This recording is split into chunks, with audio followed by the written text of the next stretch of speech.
may mga people who would judge this na parang, yun na naman, naglabas ng mixtape si Koy, parang he has the same flow, he Yeah. has the same beat, he Yup. has the same lyrics. Yup. Anong dating sa'yo nun?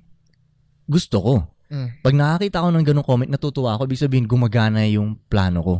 Kasi, planado ko talaga siya. Gusto kong, yun ang masabi nila. Actually, natutuwa talaga tuwing nakakita ko nun, yan yung gusto kong effect. Sabihin nyo na paulit-ulit yung lyrics ko. Kasi gusto ko lang talaga yun. Same na flow, same na beat.